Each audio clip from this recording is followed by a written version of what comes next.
You cannot be a leader that loves perfection, because the further up you go in an organization, the less likely the decisions you make or the people that you employ or the activities that are being done are perfect. But what you can measure is progress. And so a successful VP should not need affirmation. They should also not necessarily be concerned about perfection. They should be focused on progress and benefit. Welcome to ReedFlections, a podcast on life, leadership, and learning. I am Art Calderon. I am here with Reed Nyffeler. Reed is a husband, a father, a published author. In fact, we got a book coming out later this year, right? Lead Exponentially. Make sure to keep an eye out for that. Also a CEO of a growing global franchising firm headquartered here in the heartland of America. We have been talking about developing authentic and intentional leaders, why develop leaders, who you should develop, what capacities do leaders need, and now where in the organization can leaders grow.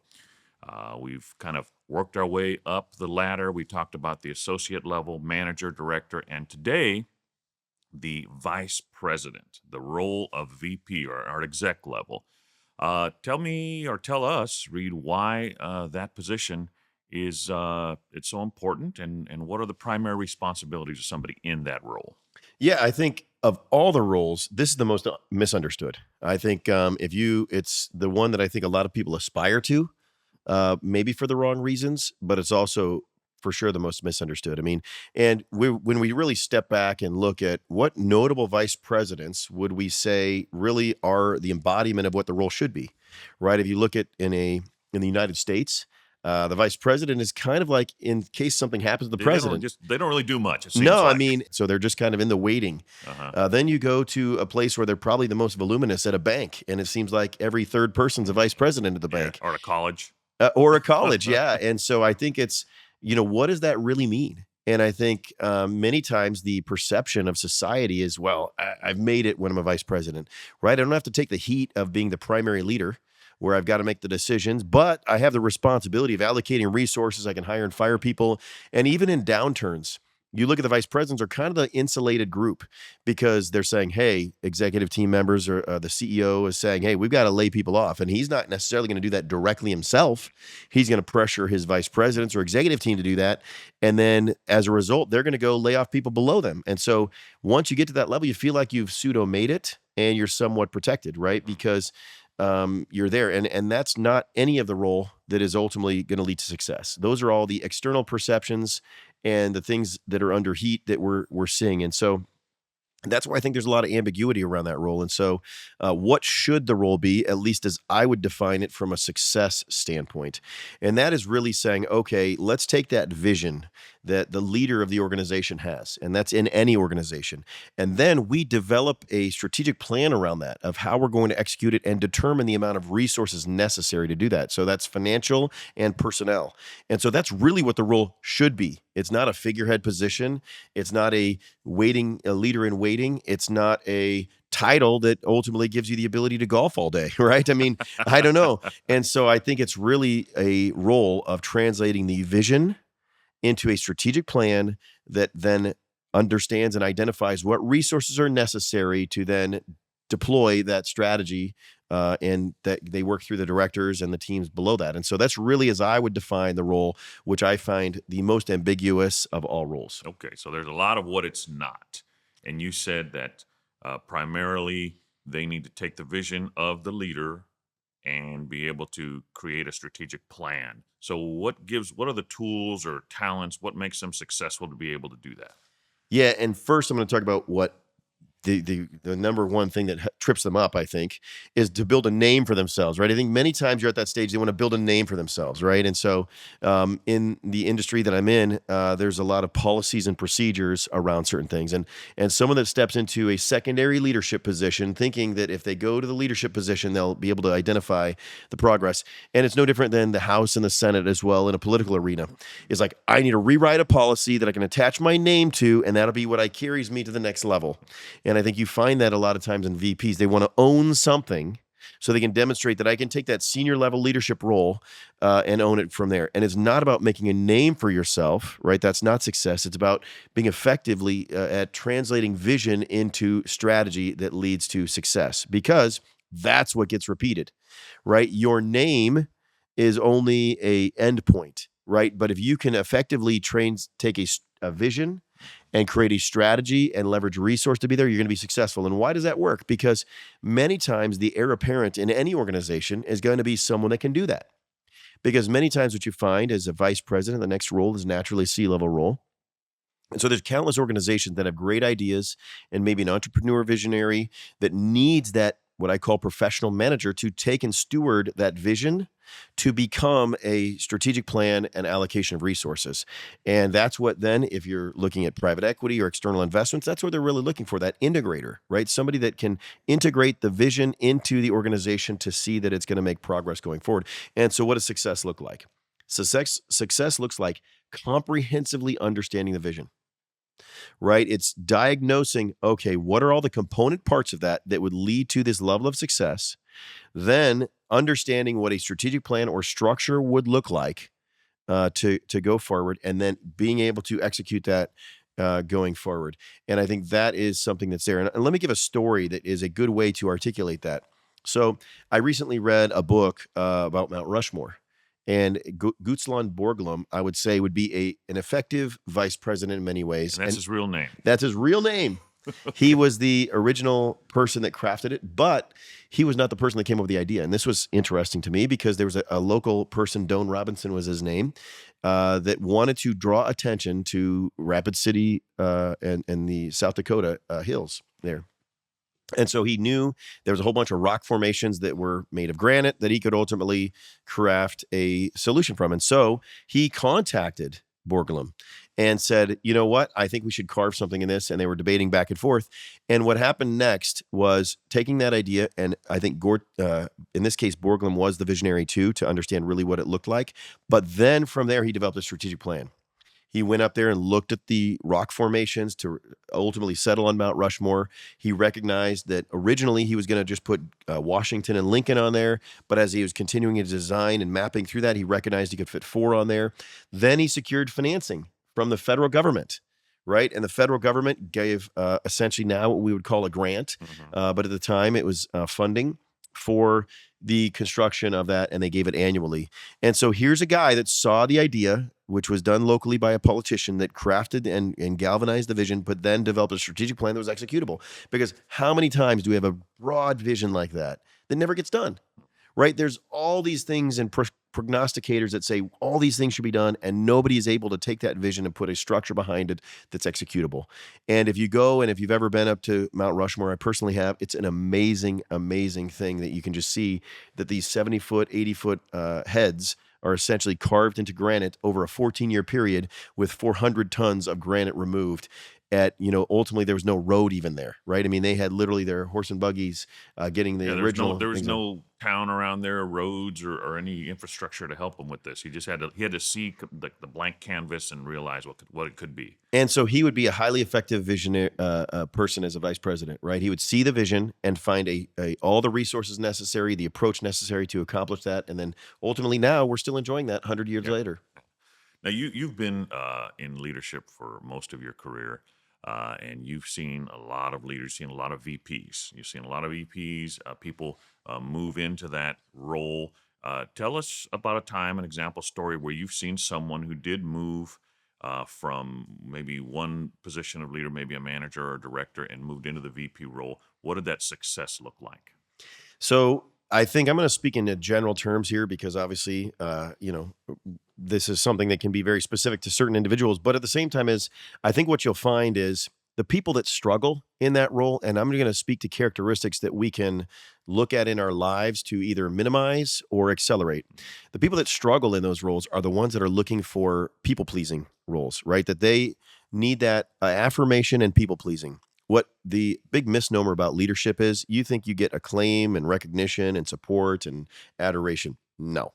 I mean, go look at the stories about our leaders in the public setting now. Mm-hmm. There's never like, this is the best leader we've ever had, and this is a great speech. They're looking at the one thing they've taken out of, context to then say, look at what they were saying, and this is terrible, and here's the effects of their The bigger you decision. get, the bigger your target That's is, right? 100%. And I'll even say in a sports context, as I use that quite frequently, everyone's not saying, look, that top team, they're great. I'm sure they're playing by the rules and everything's going well and they get no calls. They just they practice harder than everybody else. No, they're saying the refs are favoring them and everybody's giving them attention and everything else. And so any form of leadership, when you've decided to be in that area, you're actually going to get resistance, not affirmation. And so people that need affirmation or that want to be loved should never be in a leadership role, right? You should be in a service-oriented role. And so I think that's the first thing that happens. Then where do you get your affirmation from? And it should be desire for progress, right? If you love the status quo, don't be a leader, right? If you want to be loved by people, don't be a leader. But if you want to be successful, as that is, value progress and not perfection. That's another issue, right? You cannot be a leader that loves perfection, because the further up you go in an organization, the less likely the decisions you make or the people that you employ or the activities that are being done are perfect. But what you can measure is progress. And so a successful VP should not need affirmation. They should also not necessarily be concerned about perfection. They should be focused on progress and benefit, meaning that progress benefits a broad number of people, not themselves, right? And so as you elevate in an organization, you should have a heart of service, and then you should develop your humility. Humility and confidence get, kind of thrown in the same bucket, but they're two different things. You can be completely confident in your ability to do something, but also humble, meaning you can get something done, but you don't have to tell people, you show them, right? Now, you can be confident and arrogant. That means I know I can do something and I'm going to tell you how great I am, right? So essentially what I'm saying is perfection is the enemy of progress.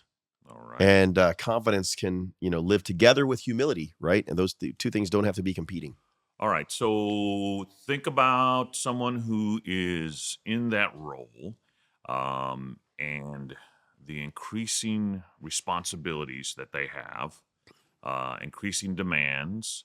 How does someone prepare themselves mentally, emotionally from maybe they were at a certain level and now they're in this level, and that huge demand, that thing's really ramped up. You talked about having the target on your back. You're not you can't go in there and expect to be a people pleaser. You have to have some sort of internal fortitude to, I guess, have your own identity, know who you are, and not have to be worried about the flack and the criticism you're going to get. Is that right? Yeah, and I think ultimately here's where you go back to your general self-discipline, right? I mean, this is where your self-discipline gets exposed to the greatest degree. So if you are inconsistent on a daily basis and you are inconsistent with your approach to things, you're going to be dramatically exposed here. Think of it like this. If you're an airline pilot and you're off by 1 degree, and that doesn't seem like much, right? But you're only flying 2 miles an hour and you're going 10 miles, you're not going to be that far off, by the time you get there.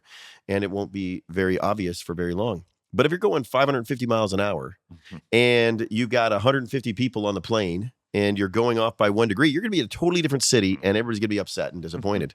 And that's just the self-discipline, right? And that's the day-to-day self-discipline. And so to be successful at a VP level, you need to have a process you apply at every circumstance, right? And that's really where success comes in. That, and for me, it's like, okay, first, I remember what the vision is. Second, I understand all the people that are part of that essentially objective. And then third, I say, okay, how do these get back in alignment to the vision strategically? And what is my responsibility to help them do that? And so essentially that is a thought process I leverage every single time, right? Because I know that processes that I think about will be repeated. And if I change that, and where do we fail? What's the way that doesn't happen? It's emotion. I feel like doing this right now, right? If we're always basing it on emotion instead of a consistent thought process, we're going to be all over the map, right? Some days we're happy, some days we're sad, some days there's a financial challenge facing us, some days there's a huge windfall, right? And we're making emotional decisions. And really, in the present state of the economy, I see all these poor thought process employed being exposed, right? And So, one person that's had phenomenal thought process and applied it their entire career, that ultimately we see and have lauded him for, is Warren Buffett. He actually, whether the economy is going up or the economy is going down, he is always going through the exact same thought process for every investment he's making. And many people like, oh, this stock is hot. I'll go buy this one. Mhm. Or this is the way the world's going. I'm going to get in that industry. Or, I really like this product myself, so I'll invest in that. Instead, he's saying, nope, I'm going to look at the same fundamental financials each and every time to determine if it's Right. a stock that I'm going to purchase or one that I'm going to sell. And if it's not those indicators, I'm going to pass on it. And that's why he's one of the most affluent people in the world, is because he's maintained that self-discipline throughout every cycle where we deviate from that emotionally and eradicate our finances as a result. Okay, so what's some practical advice you would have for somebody in a VP role, in an exec role, something they can apply maybe daily or weekly to their lives? First of all, I would say to them, is this what you really want? Hmm. And I think many times as we look and we sit in, high school or college, we're like, here's the role, and this is where I've quote unquote made it. And personally, I remember, setting goals for myself in college. And I said, okay, by the time I'm 33, I'll be a VP and I'll have all these financial metrics I'll hit. And that was a destination, right? And as I realized through that process of saying, okay, what does that really mean? What does it mean to be a vice president? And then at what expense? I mean, I think we live in this culture that has a series of demands pulling upon us, and we haven't defined what we want, right? And that's really why that purpose statement is critical. And that VP fulfills a financial objective, Mhm. but it'll also pull away from the work life balance, right? Sure. Because I think as I see people that struggle at that director to the VP step, that's a big step because now you're running out of people to point fingers at, right? Yeah. It is you have been defined a responsibility and you can't point fingers at your leader because there's Uh, only one left who yeah. employs you, and you start doing that. I mean, your finger can be cut off. And secondarily is there's less people to call that ultimately have the wherewithal to Mhm. execute on those items. You even And have less peers, don't you? for sure. And I think, you can't go, air your dirty laundry to your subordinates because they're Right. gonna, use that to potentially to understand your leadership style differently. And then ultimately you don't want to go to your boss. However, there is a shrinking number of peers, and so you're going to get greater level of pressure. And is the pressure worth it to individuals, right? If they can't handle high pressure and if they're not doing and they're doing it for the wrong reasons, they're going to burn out. And so some practical thing is saying, is that what you really want? Right? I mean, I see this as students are going to college, and it's like, hey, you don't have to go and be a senior leader at an organization. That's just what the world tells you. But that may not be what you were created for, right? We're all created on purpose for a purpose, and that purpose is different. And so that VP seems to be the one that everybody leans towards and wants to be, and that title and the adulation that comes with that, and the autonomy Mhm. they believe they get at that level, instead of the responsibility and accountability that really comes there that leads to the demands. So the first practical piece of advice is that what you really want? Do a self diagnosis and say, what do I really want in life? Go back to that previous podcast series and say, what is my purpose? And in that purpose, do I really want the demands and requirements there, or do I just want to have an 8 to 5 where I raise the family and then I can leave work at work, and I don't have to worry about deficiency of affirmation and the pressure that comes with it and the demands of that role. And then from there, if it is what you want, work on that, right? And say, okay, do I have confidence with humility, right? Do I have a thought process I apply everywhere and every time? And if not, how do I do that? Then take a small leadership role.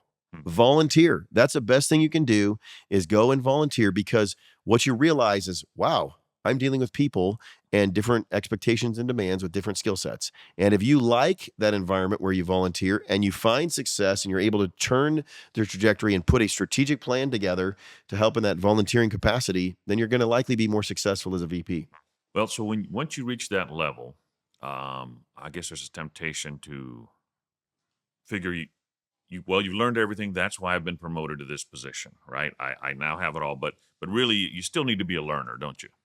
Yeah, I think you're actually better off by knowing nothing, Hmm. right? My most effective roles as a VP is when I was that constant learner, Hmm. right? Always asking questions, because your job is to understand not in everything, but what it takes to accomplish everything, right? And so being inquisitive and understanding procedurally and being able to put that piece of the puzzle together is super critical. And so I think, in fact, your knowledge will impede your progress Mm. instead of aid your progress, because and as you study science, that's a huge problem with them. When they know the solution and they're trying to craft a test to validate that solution repetitively, Uh-huh. they are lost because they've lost their creativity. And so at that VP role, we need to know the desired outcome and we need to know the resource we have, and then we craft that strategic plan that's there. And so I think, that's what we need to be. We need to know less, not more. We need to know what questions to ask Mhm. and ultimately how to decipher the information we're gaining so that we can build a strategic plan to achieve the objective from one, the vision we're trying to achieve, and then two, the resources necessary to do that. And that's really a plan that's put together. I see. Very good. Very good. Vice President, thank you very much, Reed, for sharing with us here at this episode. Thank you, listeners, for tuning in. Stay tuned next time. We're going to talk about the C-suite level. I think probably we'll uncover some things maybe we think we knew, but we'll see what Reed has to say about that when we get to it. In the meantime, I'm Art Calderon. Make sure and stay purposeful. And for the final words, some of you want to be a vice president. This is something you've dreamed about, you've thought about. Really do a self reflection. Say, do I have the confidence and humility to be a vice president? And do I have a consistent thought process with a tremendous amount of self discipline to maintain that given all the pressure that's associated with that role? And maybe some of you realize, never want to be a vice president, but you're working for one. Recognize that likewise, they need your insights and information. They need to see where your feedback is. So don't be afraid to share the challenges you're having so they can craft a solution that ultimately would be better to make progress, because that's what they're challenged to do, to find the vision and understand it, then leverage resources, which include the team members, to be able to achieve that. And so the world is all an idea that is put to a strategic plan that makes progress. And we need each and every one of these roles to contribute equally and collectively to achieve that. So go make a difference in your organization, leveraging this information, and we will see you next week.